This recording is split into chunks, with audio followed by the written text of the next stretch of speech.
All right. Thanks for joining us today. It is June 30th, 2026. I say that for recording purposes and so that I myself do not forget. I'm Tanya Meisenholder. I currently oversee the 30 by 30 initiative to advance women in policing out of the NYU School of Law Policing Project. And I have with me my colleague who has since become a very close friend, Maureen McGough. Mo, who are you?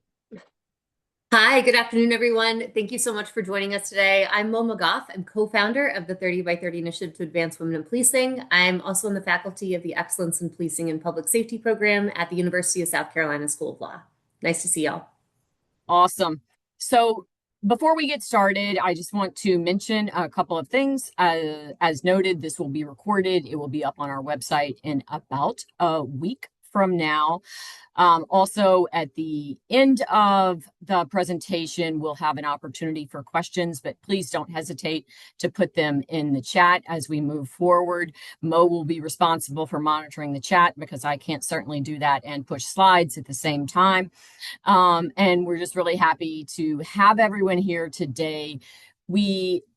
The audience for this is really intended to be people that have been with us for a long time and understand what 30 by 30 is, but maybe need a reboot. We've had some new agencies join in the last couple of months, and then just people that have an interest in 30 by 30 and the work that we do.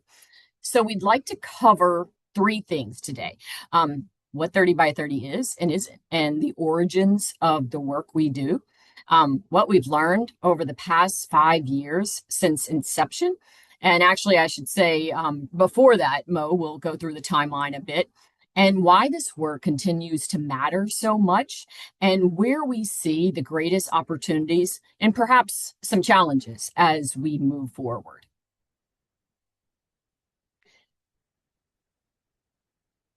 Mo, I want to talk about this slide with you for a few minutes because this is a relatively new slide for us.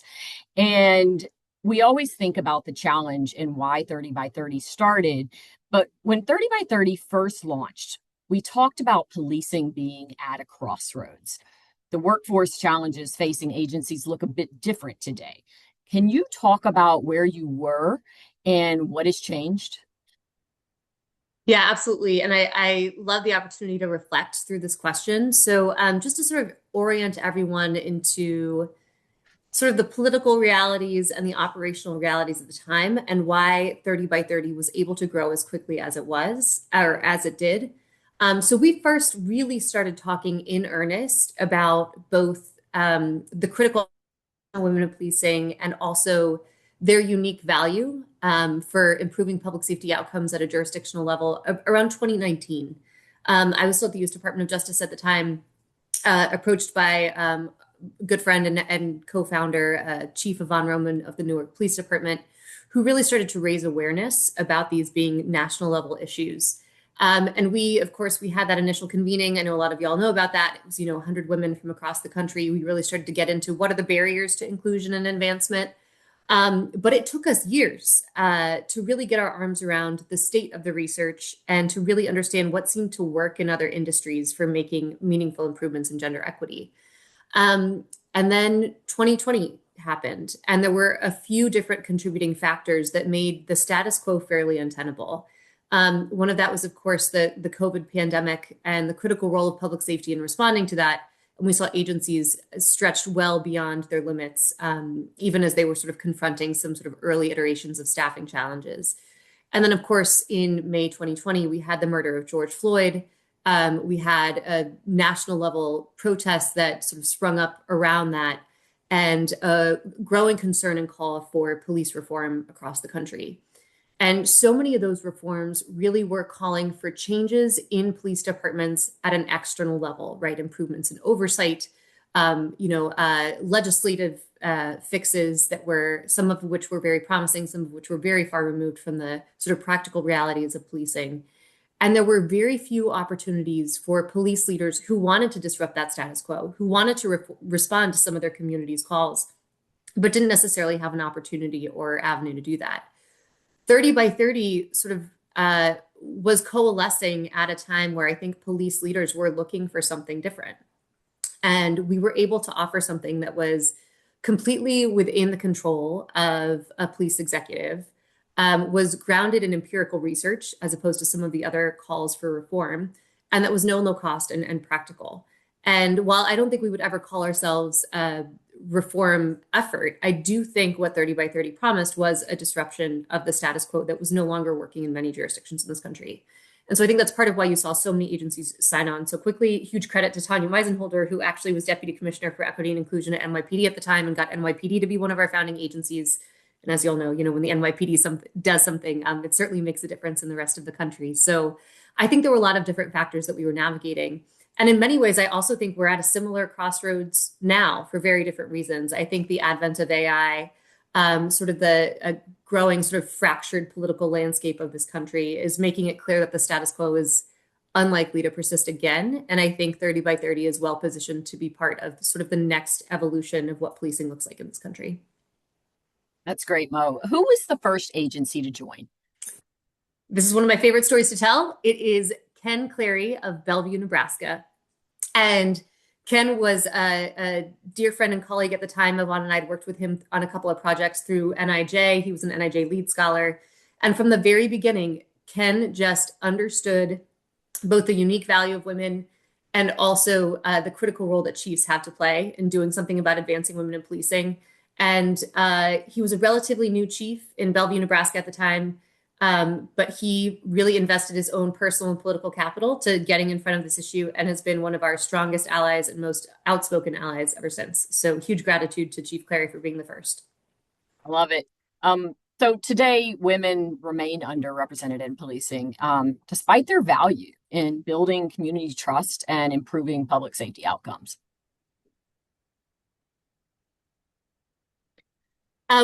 Tanya, I know, one of the things that we focused on from the very beginning, and you were really sort of with us in that steering committee phase when we were trying to understand how do we position this work in the broader effort of public safety in this country. And one of the things that seemed very obvious once you start to get your arms around the research is that this isn't just an issue of gender equity, it is a critical issue of public safety. And we've certainly grounded our work and grounded our conversations with police executives and grounded our conversations with communities to really sort of reflect that critical lens to view this work through. So can you tell us a little bit more about sort of the strength of the research and what you've seen on the empirical side of the house? Sure. And that was one of the things that attracted me to this work the most, is really thinking about the empirical research that supports the work that women do. We certainly know a lot about the experiences of women from academic research as well, but this is where I really centered. So some of the research is very clear and very consistent about what the unique value of women officers are in policing. Just to go through some of these, there's indications that women tend to be less likely to use force and less likely to use excessive force. Now, some people will push back and say that women are injured more. And there's one study by a dear friend of ours, Robin Engel, that showed in Colorado Springs, that women used less force, but they were injured more. But the most interesting thing about that research that I found is that the women used a taser more than men. So I say that because I want you, as you're thinking about the empirical research that supports this work, to think about the implications for you as a police leader and for your organization as you start to dig into it more. We also know that women tend to receive fewer citizen complaints, and that's holding all the things constant that the academics, like to look at in terms of methodology, whether it's quantitative or qualitative, et cetera. We know that women rely more on communication and de-escalation skills as well. It's unsurprising. I mean, everyone polices differently, but these are the types of things that show up repeatedly in the research.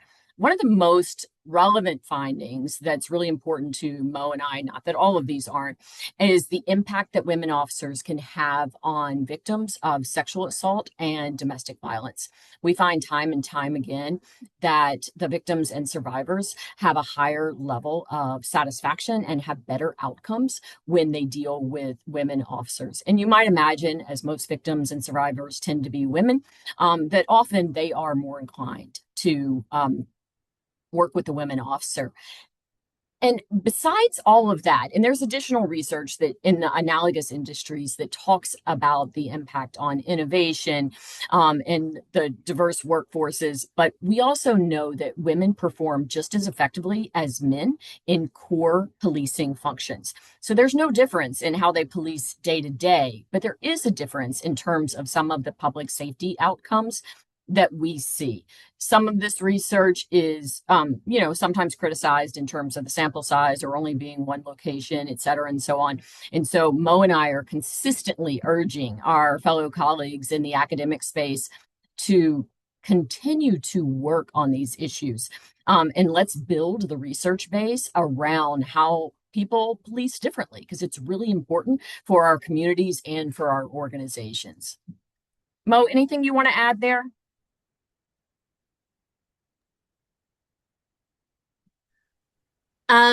Well, given that sort of litany of unique value to women officers, these numbers continue to surprise a lot of us. I will say they are trending in the right direction, albeit very slowly.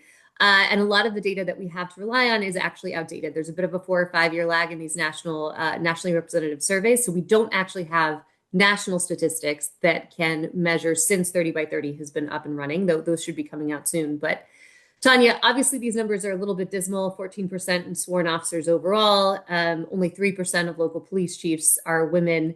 What have you seen both in your role as Deputy Commissioner for Equity and Inclusion and then also in your role as Director of 30 by 30? What are the primary barriers that you think are driving these continued numbers being so low? They fall into a couple of areas. And the reason that I put this book cover up is one, because Chief Cheryl Victorian in Waco is a rock star and she wrote this children's book. But it's also because of what it represents, which is representation. So for a lot of women, they can't see themselves as police officers because they're not used to seeing police officers. You can see at the bottom of this list, we mention of the 18,000 law enforcement agencies across the United States. 40% have no full-time sworn women. We also know that many of those are smaller agencies, but I put that out there for those that are unfamiliar with that statistic. Some of the challenges that women face are with respect to hiring standards, and we'll touch on this a little bit later, but it's worth repeating. We're very clear that in terms of hiring and promotional and any other standards, we're not advocating. We never advocate for lowering standards. What we always advocate is validating standards. But in many places, there is a difference with respect to the rate at which women and men pass certain assessments, and part of that is due to bias in the systems that police officers are going through as they get hired into the department. We also know that sexual harassment and disrespect is rampant in police departments, and that continues to be something that women face. The other more obvious, the nature of the job, 24/7, overtime, midnights, et cetera, and so on, can make it very difficult for childcare and other caregiving responsibilities. That's not to say that men don't do those things. They most certainly do. But research indicates that women still disproportionately take the load of that when moving forward. So when you think about issues that are specific within the organization and how women are treated, and how they might adapt to assimilate, as well as some of the external factors, and it's no surprise that some women, are not interested in a position in law enforcement. Mo, what is one of the ones that you've seen most frequently in terms of a barrier to either entry, advancement, or staying? I think you named the big ones for sure. I will say the one that seems to be getting a lot of traction and attention is the one around hiring standards, because it's not just an issue around gender equity. It's really remarkable when you think about the complexities of the job of policing in modern society, that we don't have a more empirical understanding of what it takes to do that job well.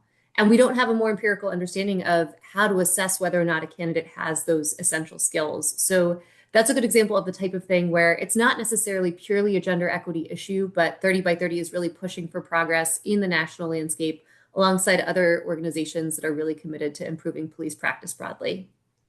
Thanks. And one note that I would make here, we talk a lot about the academic research, but we also get a lot of insights for our women officers. One of our supporters, and then that's a tough word to use because she's so much more than that, but Ganesha Martin really supported us early on and made sure that we were going to talk to people across the United States about their lived experience. So when we talk about insights for 30 by 30, we talk about the empirical research, the research from analogous industries. We talk about the experience of our officers, as well as everything we've learned from our participating agencies.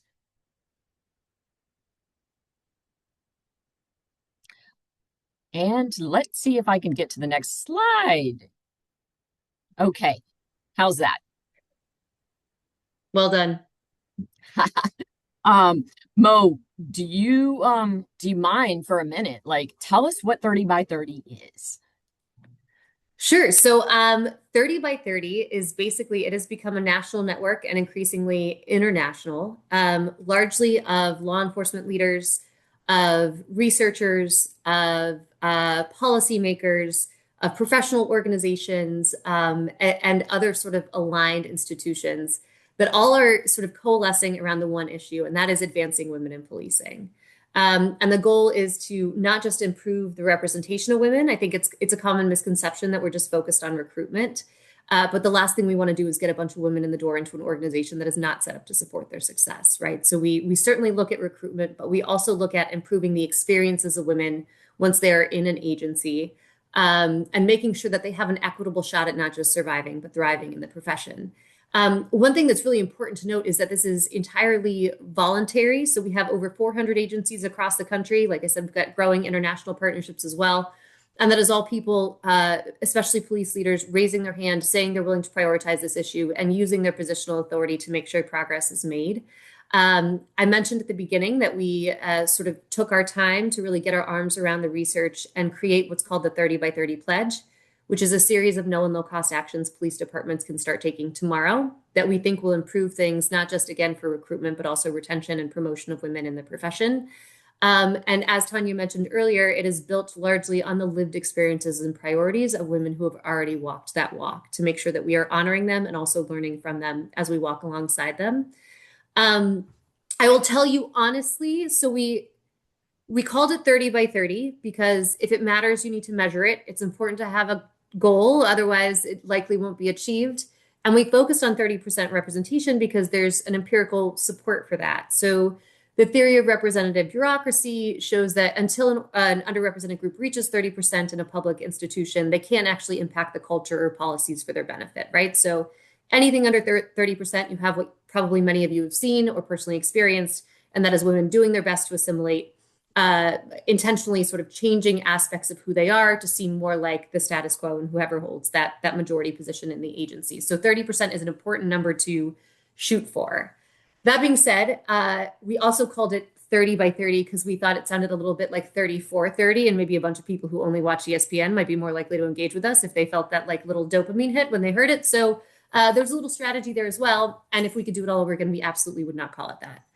We'll talk to you all a little bit later on about some of the common misconceptions that we faced, but by saying 30% by the year 2030, some people hear that as if we are advocating for artificial quotas and benchmarks, and nothing could be farther from the truth.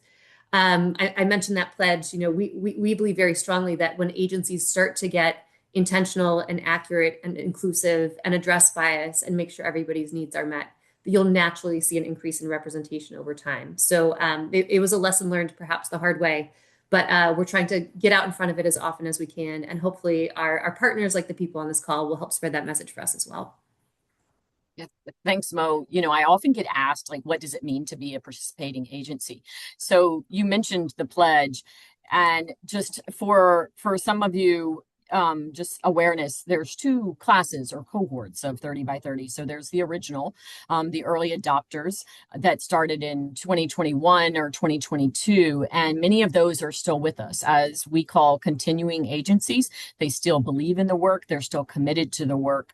And then we have class two, who are newer agencies that have joined us, and they are making their way through the pledge and to doing all the things that we think are really important important to move this work forward. Just like we took a pause between class 1 and 2, we're currently on a pause of taking new agencies right now, and we'll see what the future means for agency participation as we continue to evolve and grow in the work we do. All right, Mo, one of my favorite slides. Not for the reasons that people might expect, but can you tell us what 30 by 30 is not?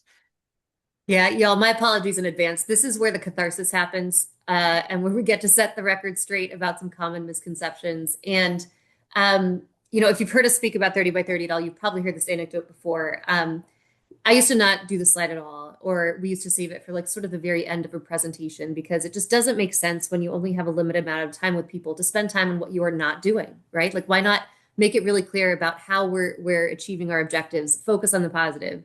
Well, I was presenting about this at the FBI National Academy, and there was a guy in the front row, arms crossed, really disengaged. I got to this slide at the end. His arms became uncrossed. The light bulb went off, and he stopped me after the presentation and was like, look, I didn't listen to a word you said because I thought all those myths were true. Do you mind running through it again in the hall? So we do try to address some of these things early and up front.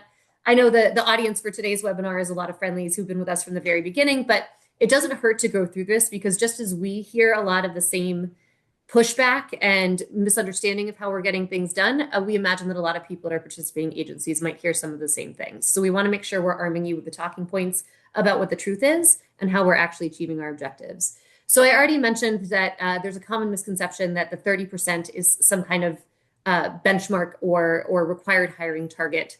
And we've had plenty of agencies who have reached out to us and said, I want to do the work, but I know there's no way I can reach 20% or 30% by 2030. So I'm not going to sign the pledge, right? So we have to sort of disabuse them of that misunderstanding.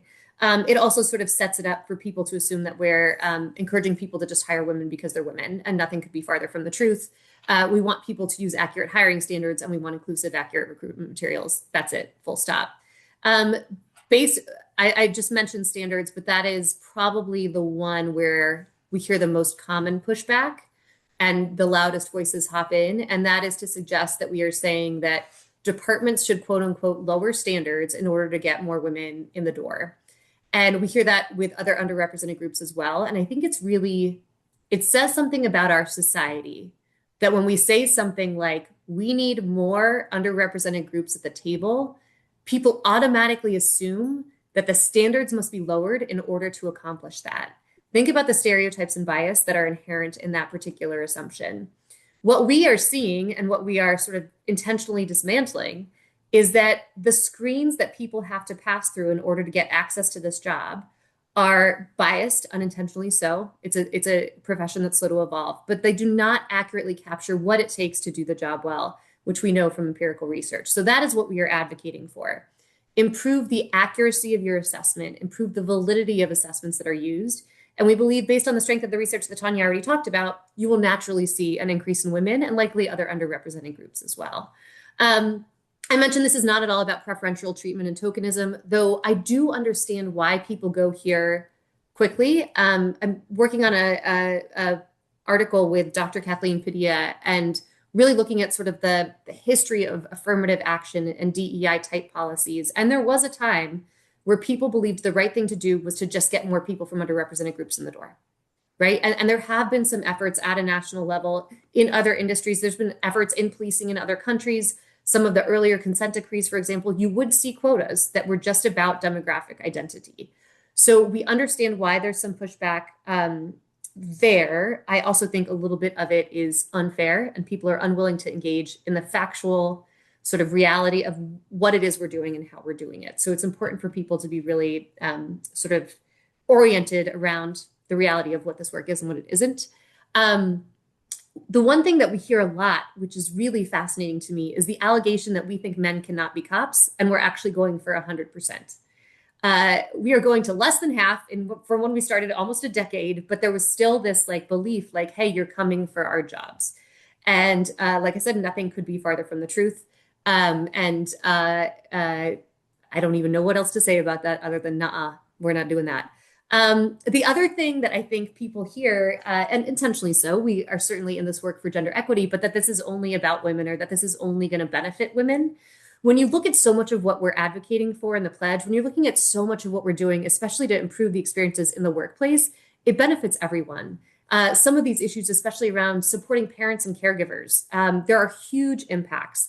Some of these issues, especially around things like addressing sexual harassment, that involves psychological safety for everyone. A culture that has fewer instances of sexual harassment and has more respect for all of the people who work there is going to be better for everyone, not just the people who are the targets of the harassment in the first place. So this is really about improving agencies overall.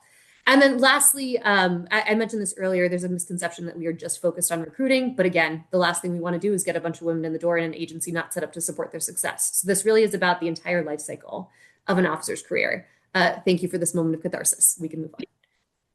We often ask people, would you want your mother, your sister, your colleague to work in your agency? And sometimes we'll get kind of this look, and I'm like, all right, if if you have to think about it that hard, then maybe we should talk about the health of your organization. And Mo, I'm glad that you commented on that again, because one of the misconceptions that I often hear is that it's only about getting women in the door. That's not true. It's about the entire employee life cycle, how you hire, how you train, how you advance, et cetera, and so on. But to your point, there are places, and Mo and I have both been exposed to many organizations where I wouldn't want women to work. And I would not encourage women to go into that line of work. We also acknowledge that policing is a very difficult job, and it's not for everyone, men or women. And so there's plenty of women that aren't aware of the opportunities. There's plenty that aren't interested. Same with men, and that's okay. But for those that are qualified, they should have an equitable chance of being in the police field. Amen. Let's see if we can get my slides to move again this time. Maybe next time you should do the slideshow, Mo. Clearly. Okay. So I put here 5 years of learning as we were talking about that, because I often think about the launch of 30 by 30 in March of 2021. So we just hit our 5-year mark. And Mo, you touched on this a little bit. But who's this lovely woman in the top corner? And can you tell me a little bit more about how it started? Sure. So all the credit here goes to my co-founder, Yvonne Roman. So Yvonne was the chief of the Newark City Police Department. And one of the things Yvonne noticed was when the state changed the timing of their physical fitness assessment. So it used to be at the end of academy. They changed it to the beginning of the academy.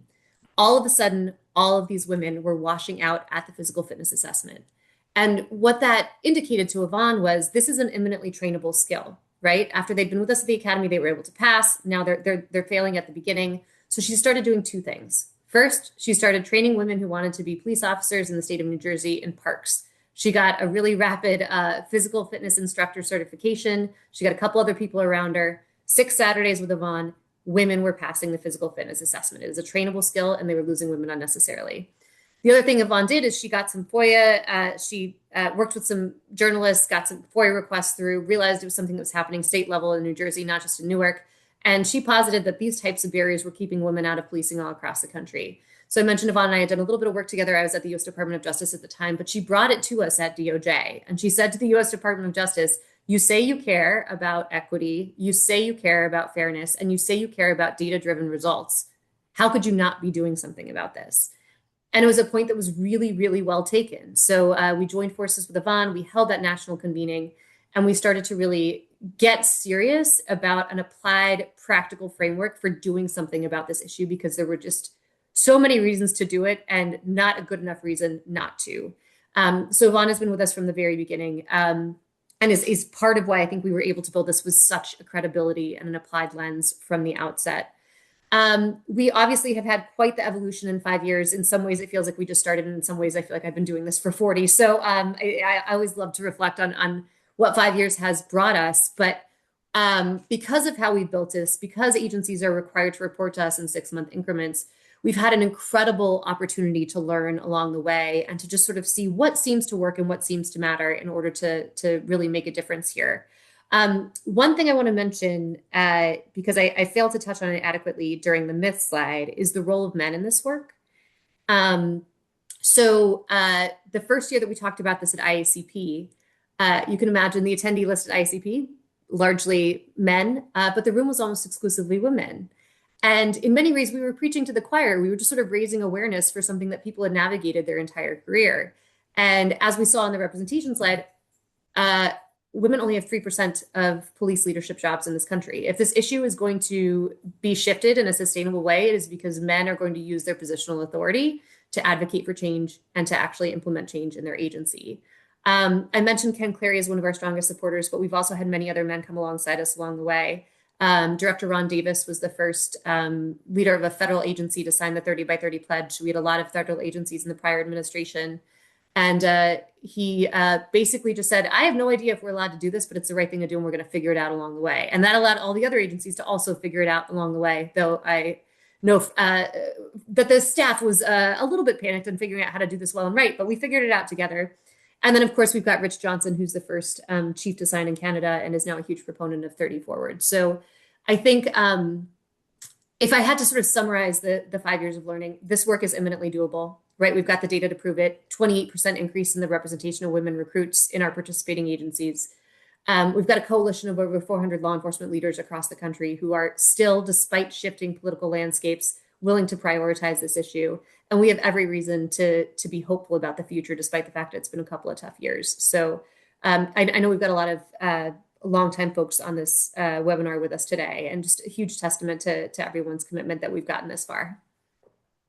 Thanks, Mo. And it makes me think about when I joined and even the time since then, almost 3 years ago now, and how much has shifted, not only in the environment in the United States in particular, but in the work that we've done. And since you mentioned federal agencies, I think at one point we had close to 15 agencies. Would you mind just touching on like kind of what that looks like now? Sure. I mean, obviously, things have changed very quickly at a micro level and at a macro level in this country. It's a very different landscape than even when we started in 2020. In 2022, we actually had a formal partnership through the U.S. Department of Justice. They brought us internal and asked us to sort of help think through a government-wide strategy for improving representation of women in federal law enforcement. Part of that included everyone from FBI, U.S. Marshal Service, Customs and Border Protection, as Tanya mentioned, I think close to 15 agencies participating in the 30 by 30 initiative, making their way through the pledge. And then we also drafted a federal implementation guide. So really helping federal agencies understand, here are the types of executive orders that you're furthering. Here are the federal frameworks that you have to navigate. Here's the data you can collect. Here's what you can't. Basically, here's what will help you. And here are things that you need to be aware of if you're doing this in the federal space. So there was a lot of traction there. When there was a change of administration, there were some directives came down, and we had all of our federal agencies formally withdraw. And we, of course, also, like many others, lost federal funding because of the political landscape and climate. And while that is, unfortunate given our own priorities and perspective on the importance of advancing women in this work, I also think there's a lot of reason for hope too. So we had a lot of other people sort of step in, come alongside us with some additional funding to try and make up those gaps and make sure we could at least, focus on sustained progress and weren't going to be starting from scratch again. And while we did lose a lot of our federal agencies, most of them had been up and running for at least 3 years and had already sort of started to integrate in a systematic way the types of approaches that we're advocating for, so that just because they happen to publicly withdraw from the work doesn't mean that the work completely goes away on the inside. And then the other thing that I think is really heartening is that even though the national discourse has gotten much more critical of efforts to improve equity, and the national discourse has gotten pretty rough in terms of how we're speaking about women and even how we're speaking about women in law enforcement in particular, at the state and local level, we've seen very, very few agencies withdraw. And I'll tell you honestly, like we've even had, some reporters reach out to us thinking that the story is going to be, oh, there's these cataclysmic impacts on these gender equity efforts in law enforcement. And Nothing could be farther from the truth. It's because we're so grounded in public safety impacts, because this is so empirically focused, because this is all no and low cost efforts, you'd be really hard pressed not to agree with the types of things that we're advocating for. And we found that the law enforcement executives who are have come alongside us in this work are committed to it, regardless of what's happening in the national discourse. Yeah, and I think that says a lot about the work itself. And to your point, the people that are invested in ensuring that a police workplace is for all of their employees, they continue with that investment in the work. Maybe some of them don't do it quite as openly, but many of the chiefs and sheriffs, et cetera, that we work with, that really want to invest in their people and ensuring that they're healthy, that they're well, and that they're supported in the workplace, are still very much invested in this work. And that's something that I don't think we say enough about, is the impact of all of our police leaders that go along with us in this work on a day-to-day basis. So I'm going to ask you about webinars on the next slide real quick, but can you tell me a little bit about 30 Forward and how that started? Yeah, I mean, that is part of this whole roller coaster, right? So at the same time, we were losing all of this temporarily, losing funding and momentum here in the United States. There was a real uptick in these efforts north of the border. And so there's two co-founders of 30 Forward, which is basically the Canadian take on 30 by 30. And they've adapted the pledge for the Canadian context. Spoiler alert, a lot of the stuff that we're doing around parents and caregivers is unnecessary because they just adequately care for their workforce in Canada in a way that we do not here. But it was started by a woman named Val Gates and her colleague Victoria out of the Barrie Police Service. And again, the Barrie chief was the first signatory of 30 by 30 here in the US. And very quickly, they've gotten to almost 30% of the Canadian agencies are already participating in 30 Forward. We're very closely aligned with them. We meet regularly. We are constantly sharing resources, insights. They also have a network of nationally funded researchers who are in a little bit more of a nimble position than our researchers in academia are here. And so they're able to use a lot of sort of national level funding to support research partnerships. They've already had their National Research Summit, which we were lucky enough to participate in. But I think it's a real testament to the fact that the underlying issues that are confronting women in the workplace are sort of shared across borders. And we have every reason to be optimistic and believe that a lot of the sustainable solutions will be shared across borders as well. So it really is a nice force multiplier for us. And we are also in relatively early, but not that early conversations with replication in Australia. And we have a couple of other sort of country level engagements that are a little bit earlier than that. So I don't want to speak about them publicly and get out ahead of it. But I do think there's a lot of hope to be found in these sort of international collaborations.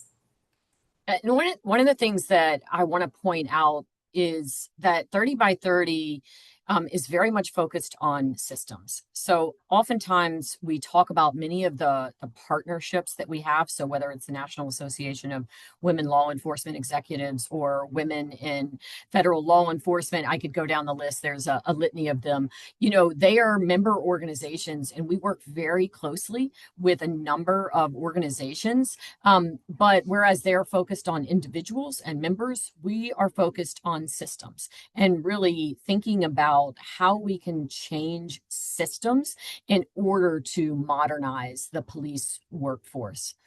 One of the things that we do with our agencies, and now we're more, we do webinars quite frequently, is really push information out to the field as much as possible. There's very little in 30 by 30 that's behind a curtain. Everything we do is with the intention of sharing it with the entire public safety field and anyone else that might be interested in it. Mo, just talking about webinars for a minute, and this should be an easy answer for you. My favorite webinar has been on sexual harassment. We either do webinars on our own, we join others, or we do them with our partners at Justice Clearinghouse. is something that's very near and dear to both of us. But I had the opportunity to join a detective in San Mateo County who's a survivor of sexual assault, as well as one of our research partners, Terry Dwyer, who's retired New York State Police, to really talk about sexual harassment. I urge folks to go to our website, find that webinar as well as our others, and watch it. But Mo, what's your favorite? That one was exceptional, and I think closely tied, or maybe slightly edging that out for me, is our male advocates webinar. I think we have to be realistic about the credibility of the messengers who are espousing the unique value of women and also the importance of this work. And as enthusiastic as we are, I know there are people who are not ready to hear the message from anyone who isn't a chief and who isn't a chief who looks like them. And I think we've been extraordinarily lucky in the men who've sort of come alongside us. But we have a webinar on the experience of advocating for gender equity as a police leader who happens to be a man. And we've got three, I mentioned them earlier, but Chief Rich Johnson, Chief Ken Clary, and Director Ron Davis do a beautiful job of, I think, both describing how to do it well, but also inspiring their fellow leaders to take up their own mantle. Thanks for that, Mo. That was absolutely one of my favorites as well.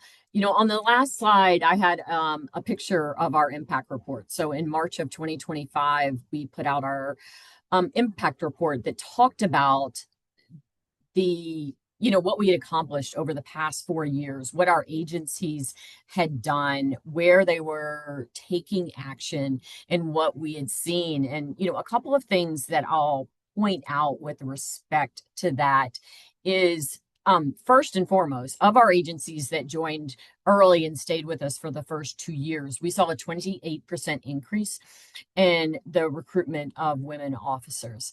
That is not to be taken lightly. We know that the average right now that enter the police academy is about 20% female. So very happy to see that we had such a high percentage of women officers, women recruits in our participating agencies joining.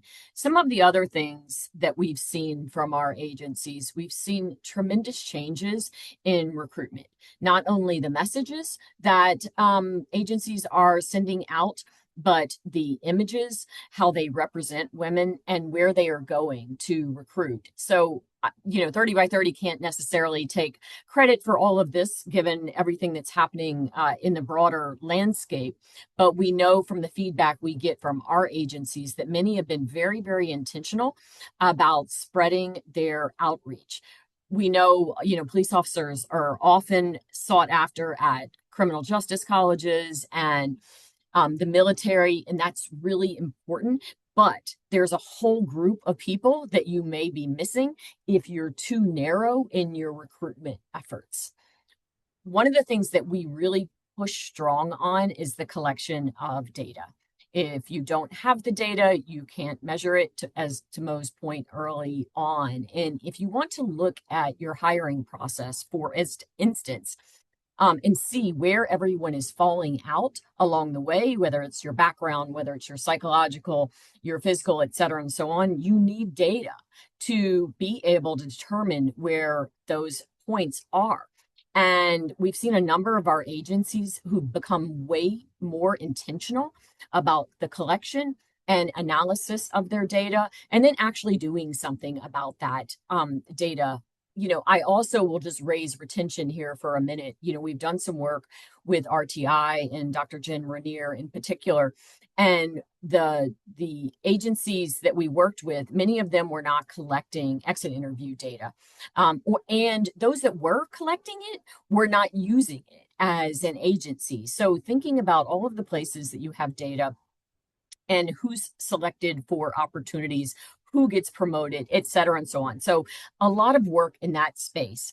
We've also seen agencies become much more intentional about training and professional development, especially in the mentorship space. So thinking about what women need what they have access to compared to others in the field, and what can agencies do to support all of their employees. So a number of agencies have reached out and talked to us about opportunities to build mentorship programs, to think about how to ensure that women have opportunities for some of the external or discretionary professional development opportunities, and that they have access to the same training. When we talk about career advancement, I'll go back to some of the work I did with NYPD, but we were able to examine when people were taking promotional exams. In the NYPD, it's every 4 years. And we knew that women were not taking the captain's exam at the same rate as men. So the question becomes, with my colleague, Tara Calabro, is why? So we were able to investigate that issue and really think about why women weren't taking it and the reasons that were different from men. Many of them were very concerned about the impact on their quality of life and their home life, and then consider where could we intervene in order to have the women that really wanted to take exams but were concerned for various reasons, to have them have those opportunities to take and progress in that. We talk about health and wellness of our members a lot, Mo, and I'm thinking about where we started, thinking about the equipment that women have access to, whether they have properly fitting clothing, ballistic vests, etc., and so on. And we also have started to think about this, and don't everyone have a heart attack at once, but we're now talking about menopause and some of the life changes that women are facing in the workplace. So it's not just about the equipment that they have access to. It's about everything that happens for women that are trying or have children and what it looks like when they return to the workplace, but also other issues, as I mentioned, menopause. And then what does that look like from an organizational perspective around psychological safety, and how you're treated in the workplace is something that we have seen agencies really start to focus on. If you notice across the US, you've seen several agencies start to talk about child care centers and are piloting those. We know in Baltimore, our colleagues there did a survey of all of their employees, and they actually found that way more of their men officers were concerned with childcare and that's holding the numbers constant, than their women officers. And then the last thing that we've seen a lot of agencies taking action on is professional standards. How you treat people in the workplace has an effect on how you treat those that you're designed, that you're supposed to be serving. So thinking about what is necessary for police leadership in order to move this work forward. Mo, is there anything you want to add there? I think that was an excellent summary. I do want to acknowledge that we did get some funding from the National Institute of Justice in the prior administration to really analyze a lot of the data from our participating agencies, and so we're able to speak with specificity about the types of changes that are happening in our cohorts because of the funding that we got to really sort of dive into those progress reports and understand where people are able to make that change. So huge gratitude to Director Nancy Levine, who made sure that we had the research support to get to analyze those insights. Thanks, Mo. And, for those of you that are interested, there's a wealth of information in that impact report. I urge you to take a look at that so you can see the types of things that agencies are doing to progress in these spaces. So, Mo, I wanted to stop here for a second. We only have a few slides left and we're getting short on time. So what have we learned for this? For me, a couple of things that we have figured out that we always, talk about is that every agency is not the same. They're not starting from the same place. They're not focusing on the same things. And that's okay, because progress looks very different in every agency.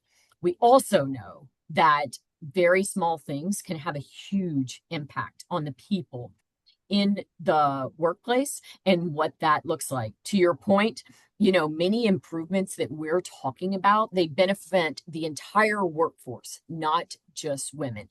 Mo, does anything else like really strike you as what we've learned over the course of this work?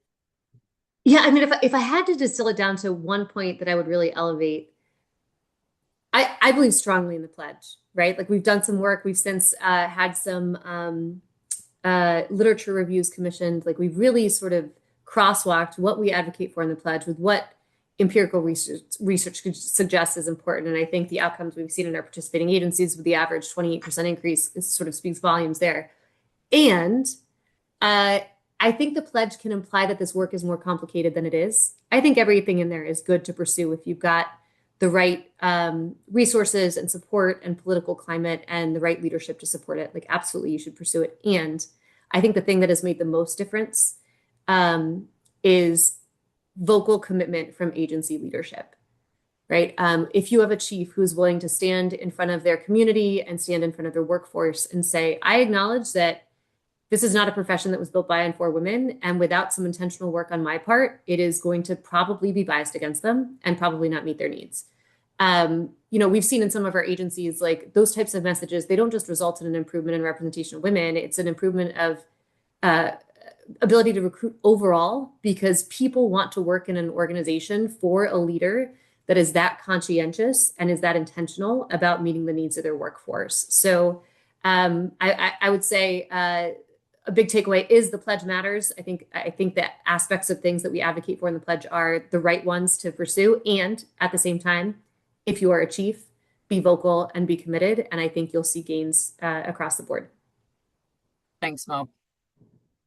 And lastly, thinking about the next chapter. So one of the things that's critically important to us is the partnerships that we have. I mentioned that briefly, but thinking about our agency partners, all of the women and men that we've come to know over the past couple of years who are really committed to this work, our academic partners, and those that continue to do research in this space. And even though those that don't necessarily do research on women in policing, we've been able to convince some of them of the importance of including a gender variable, not to go down a rabbit hole, but I just have to get that in there.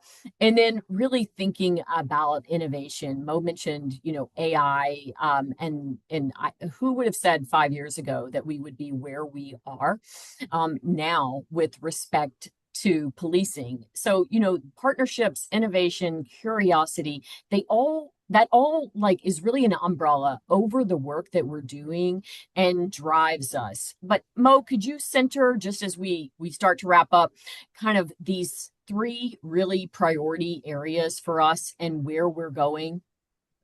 Yeah, absolutely. And it's, I think we're growing increasingly optimistic about the ability for 30 by 30 and other allied efforts to have a real sustained impact for what comes next. Tanya mentioned AI, and I mentioned at the beginning, like we really are, if you look at sort of the narrative arc of history, at a critical moment, right? Very similar to where we were in the Industrial Revolution, right? Things are going to look very different very quickly. And part of what efforts like ours are well positioned to do is in that moment of rebuild, right? In that moment of redefinition, is to make sure that the status quo is not perpetuated. So Tanya mentioned AI, and we certainly have a few partnerships there to make sure that AI systems are not built on data that is oriented towards men, right? Like that we actually are gender norming and being inclusive and being intentional to make sure we're not perpetuating and compounding disparities, but instead taking this moment to actually be catalysts for equity in a sustainable way. And there's 3 different sort of buckets that our efforts are going to fall into moving forward, in part because they've been sort of identified by our agencies as areas of sort of critical need, and because simultaneously there doesn't seem to be that much in the way of support in these areas moving forward. So first up, culture and professionalism. I think the biggest takeaway here is around sexual harassment. So we had a survey of 30 by 30 participating agencies, and 100% of the women in that sample said that they had little to no confidence that if they were to experience sexual harassment, that their agency would respond appropriately.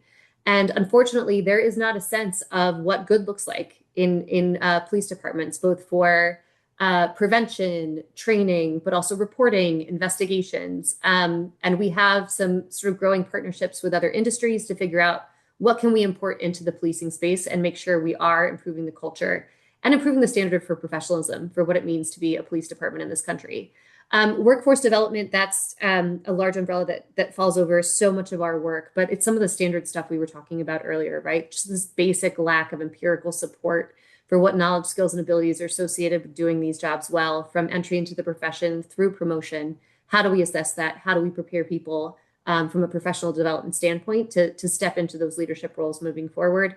And then finally, health and wellness. You know, Tanya talked a lot about this, but there are, in the international space, incredible progress that we can pull from in terms of policies, training, support that really puts at the center the unique needs of women. And it's not an afterthought. It's just sort of integrated into the basics of an agency. And that's really what we want to do, right? Moving forward, we want to put ourselves out of business. We want this to be a conversation that's so obsolete that it feels absurd to be having to reflect on how we actually meet the unique needs of women because they're just contemplated in the status quo. Thanks, Mo. All right, so I am going to stop this share for just a minute because I can't do two things at once. But our contact information is there, so I will put it back up in just a second. Mo, any questions from folks that we want to make sure that we're addressing? I see one in the Q&A. You see it? I don't. I'm looking at the chat. I don't see it. Oh, you have I'm to look such a in the Luddite, Q&A. Tanya. All right. So we have to continue to get this information out to fight ignorance. I know money is dried up through federal grants to fund some of your work. Let me know if I can assist in any ways. Because 30 by 30, well, so actually, this is not a question. This is a comment from our dear friend who is the chief of Bellevue. And, you know, I love what he just says right here. We can't let others shut this work down. I'm so thankful to Ken Clary and to people like him who continue to support and advocate for this work. And you know, for those of you that don't necessarily follow us on LinkedIn, you know, I urge you, and I'll put the contact information back up again, to scroll back a month or so and look at Mo's comments around the rhetoric around women in policing. You know, unfortunately, there's still some people out there that don't believe women belong. We're here to tell you that's wrong. Women are here. We're here to stay. And plan on continuing to do that work as we move forward. Chief, thank you so much for those kind words. And I think +1 to everything Tanya said. And just an acknowledgement, you know, the entire time we've been in operations, we've been on a bit of a shoestring, right? We're not the kind of initiative that has a budget for marketing or, you know, a strategic communications specialist or anything like that. The reason why we've been successful is because people talk about it. And it's not us, right? It's people out in the field. You know, Chief Clary got dozens of people in his vicinity to sign the pledge, right? It's people who are taking the time to be part of this webinar. Whether you're just having the conversations in your agency or you're having the conversations with your family, whether you're recognizing sort of like the flawed ways that people are talking about women in overly simplistic terms and questioning our value and our worth in a way that's deeply problematic, like everybody has a role to play in pushing back on that. And I'm really optimistic that we've got a lot of fuel left to keep doing that. So thank you for being on here with us, and thanks for being alongside us in this work. Thanks, Mo. You know, on this last slide here, I have a couple of pieces of information for you. Mo and I's email. Please don't hesitate to reach out to either or both of us. We also have the 30 by 30 email, and our great friends in Canada made this lovely QR code for me, so you can find us that way. As I mentioned, we are on LinkedIn, but our website is one of the best places to find information. Most everything that we do is on our website, especially our What Works page, where it will have a listing of our impact report.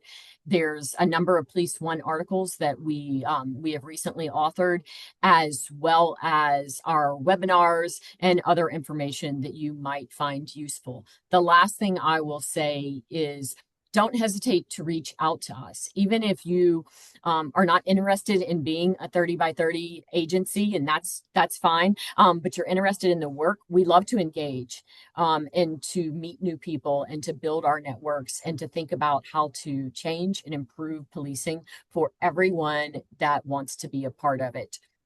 Mo, any last words for our audience? No, just thank you for being here. Really grateful for all of you. Thanks all. We're going to sign off for today. As a reminder, this will be up on our website in about a week. If you'd like to share it with anyone, please feel free to do so. And happy almost a long weekend, and everyone enjoy. Bye. Thanks. Bye.